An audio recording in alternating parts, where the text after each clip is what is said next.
বৃষ্টি নামার আগ মুহূর্তটা এত বেশি সুন্দর, ইচ্ছে তো করে ময়ূরের মতো পেখম মেলে নাচ করি। আসসালামু আলাইকুম এভরিওয়ান, আশা করি সবাই ভালো আছেন। আলহামদুলিল্লাহ আমিও ভালো আছি আল্লাহ পাকের অশেষ রহমতে। আজকের ওয়েদারটা এত বেশি সুন্দর ছিল যে নিজেকে আর ধরে রাখতে পারিনি। সবসময় জানলা দিয়ে বা বারান্দা দিয়ে বৃষ্টিটা উপভোগ করি, তবে আজকে আমার ইচ্ছে করছিল বড্ড করে যে আমি ছাদে আসব। তবে আম্মুর পারমিশন ভুলেও নিতে যাইনি, কারণ আম্মু কখনোই পারমিশন দিবে না। তার একটাই কারণ, বাহিরে প্রচুর পরিমাণে বজ্রপাত হচ্ছিল। তবে আমার কাছে ভীষণ ভালো লাগছিল, তাই আমি নিজেকে ধরে রাখার চেষ্টা না করে ছাদে চলে এসেছি। আসলে ছোট্টবেলা থেকে বৃষ্টিতে ভেজার যে মেমোরি, এটা আমার নাই বললেই চলে। ছোটবেলায় যদিও একটু একটু আমার আম্মু বৃষ্টিতে ভেজার জন্য দিত এবং নিজেও ভিজতো, কিন্তু আমি যখন ক্লাস 8-এ উঠি তারপর থেকে একদমই রাজি হয় না বৃষ্টিতে ভিজতে দেওয়ার জন্য।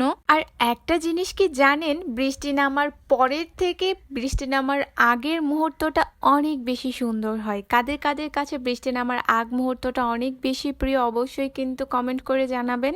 আমি ছাদে আসার পর আনাচে কানাচে শুধু আমি আমার ক্লারার জন্য ঘাস খুঁজছিলাম, কারণ তার পেটে যখন গ্যাস হয় তখন সে প্রচুর পরিমাণে ঘাস খোঁজে খাওয়ার জন্য। বৃষ্টিতে ভেজার মতো কাজ তো করতে পারবো না, তাই কাজের কাজ করতে লেগে গিয়েছিলাম। আমার না বড্ড ইচ্ছে করে যখন বৃষ্টি নামবে, ময়ূর যেমন পেখম মেলে নাচ করতে করতে ভিজে, আমিও কল্পনা করি যে আমিও দুই হাত মেলে ভিজছি। যেহেতু আমার পেখম নেই, হাতই তো মেলবো। ভেবেছিলাম বিয়ের পর আপনাদের ভাইয়ার সাথে এরকম অনেক সুন্দর কিছু মুহূর্ত তৈরি করব বৃষ্টিতে ভেজার জন্য, কিন্তু বিয়ের পর দেখি আপনাদের ভাইয়া বজ্রপাতে এত বেশি ভয় পায় যে ও বৃষ্টিতে ভিজতে রাজি হয় না। বিশেষ করে আমাকে তো বৃষ্টিতে ভিজতে দিতেই চায় না। এটা বলতে পারেন এক প্রকার আনরোমান্টিকতা, আবার এক প্রকার খুব বেশি কেয়ার। ছিলাম বাবার বাড়িতে, তো আম্মু বৃষ্টিতে ভিজতে দেয় না। শ্বশুর বাড়িতে তো কোনো বাধা থাকবে না। ও বাবা, ওইখানে গিয়ে দেখি বাধার পর বাধা। আমার শাশুড়ি আম্মু, আপনাদের ভাইয়া, আমার দেবর, আমার শ্বশুর আব্বু, মানে ওখানে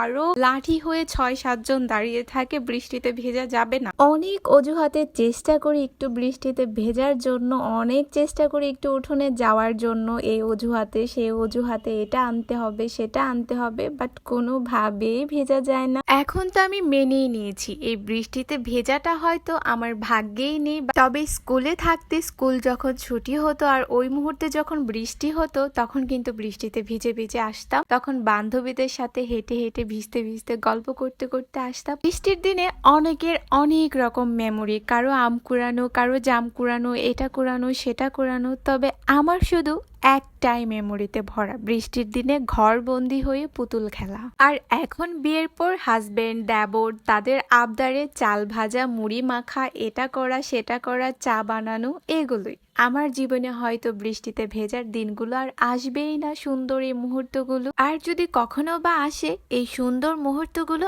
আমি তো আপনাদের সাথে অবশ্যই শেয়ার করব, কিন্তু সেজন্য আমার জন্য দোয়া করতে হবে আপনাদের। আর আমার মতো এরকম কে কে দুঃখ ভরা ক্লান্ত মন নিয়ে আছেন, যে বৃষ্টিতে না ভিজতে পেরে মন খারাপ থাকে, তারা কিন্তু অবশ্যই কমেন্ট করে যাবেন। তাহলে আমার একটু শান্তি লাগবে যে আমি একা না, আমার মতো আরো এরকম অসহায় মেয়ে আছে।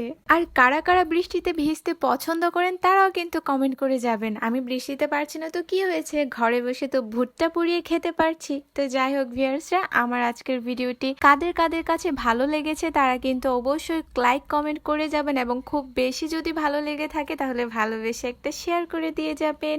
তো আপনারা সবাই ভালো থাকবেন, সুস্থ থাকবেন, আর আমার জন্য দোয়া করবেন। আজকে এখানেই বিদায় নিচ্ছি।